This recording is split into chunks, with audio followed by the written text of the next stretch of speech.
এক মিনিটে এবার আমরা শেষের দিকে চলে আসছি। আমি আমার প্রিয় ভাইদের জন্য ছোট্ট 6টা অভ্যাসের দায়িত্ব দিব। এই ছোট্ট 6টা অভ্যাস আমরা একটুখানি করার জন্য চেষ্টা করি। 1 নম্বর হচ্ছে ফরজ ফাস্ট। আমাদের রুল নম্বর 1 হবে ফরজ ফাস্ট। মনে থাকবে এটা, ফরজের ক্ষেত্রে কোনো নেগোশিয়েবল হবে না। ফরজ নেগোশিয়েবল আইটেম না, ফরজ আগে, ফরজ ফাস্ট। এই ক্ষেত্রে কোনো স্যাক্রিফাইস নেই, কিচ্ছু চিনি না, ফরজ ফাস্ট। মনে থাকবে ইনশাআল্লাহ। আমলে, হালালে, হারামে সবকিছুতে ফরজ ফাস্ট, এটা আমাদের টার্গেট। রমাদান আমাদেরকে এটা শিখিয়েছে। 2 নম্বর যেটা বলবো, 1 পেজ কোরআন হ্যাবিট। রমাদান পার হয়ে গেলেও রমাদানের প্রোডাক্টিভিটি ধরে রাখার জন্য 1 পেজ কোরআন হ্যাবিট এটা আপনার মধ্যে আনতে হবে। কিভাবে করবেন, কখন করবেন, কোন প্ল্যানে করবেন? 1 পেজ রমাদান আমার রমাদানের পরবর্তীতে আমার জীবন থেকে মিস হবে না। এটা 1 পেজ রমাদান আমাদের জন্য কোরআন হ্যাবিট। এটা গেল 2 নম্বর। এরপরে 3 নম্বর স্ক্রিন সিয়াম, ডিজিটাল সিয়াম। কি সিয়াম? ডিজিটাল সিয়াম।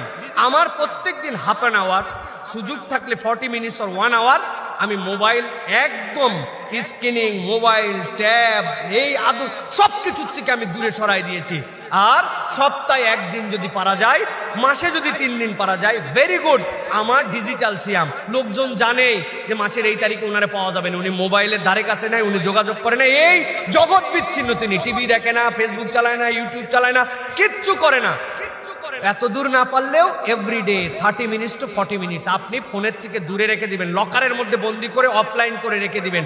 আপনি এইরকম ভাবে চলাফেরা করার জন্য চেষ্টা করতে হবে। এই হ্যাবিটটা আমাদেরকে আমাদের আত্মার উপর নিয়ন্ত্রণ করার জন্য। এই যে নোটিফিকেশন আসতে দেরি, মোবাইল বার করতে দেরি নাই, এই যে আমাদের আকর্ষণ, একদম শেষে কদকামাতির সালা পর্যন্ত ছেলেরা লাস্ট নোটিফিকেশন চেক করে এরপরে দাঁড়ায় গেল, আর আসসালামু আলাইকুম পরেই মোবাইল বাইর করে ফেললো। কেমনে সালাতে মনোযোগ হবে ভাই? যেখানে ওমরে ফারুক রাদিয়াল্লাহু তাআলা আনহু নামাজে ছিলেন, একটা লোক ফরজ নামাজের পরে টপ করে উঠে দাঁড়ায়, সুন্নতের জন্য দাঁড়াইছে। সে কি সালাতের জন্য দাঁড়াইছে না অন্য কোনো জন্য?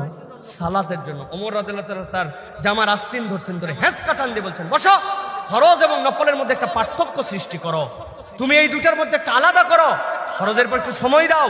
তুমি কত মহান রবের সামনে থেকে আসছো, তোমার কথা শেষ প্রধানমন্ত্রীর সাথে, তুমি কি সিঁদুর কাটে দৌড় দাও নাকি? তোমার বের হওয়ার একটা প্যাটার্ন আছে, তোমার আসার একটা আদব আছে। সুতরাং এই যে আমাদের স্কিনিং আমাদের সাথে, এইখান থেকে আমাদের একটু হলেও চেষ্টা করতে হবে। এইটা গেল। এরপরে 4 নম্বর বলবো, রিলেশন রিপেয়ার একটা রুটিন করেন। একটা মানুষকে দাওয়ার টার্গেটে নিয়ে আসবো, একটা বোনের সাথে সম্পর্ক বিল্ড আপ করে আল্লাহর দিকে তাকে বুঝ দিব, আমার একটা টার্গেট থাকবে। এই যে রিলেশন বিল্ড আপ, তার সাথে আমার একটা সম্পর্ক। একটা লোককে আপনি বলে দিলেন, আপনার কথা শুনে নিল, এত সহজ।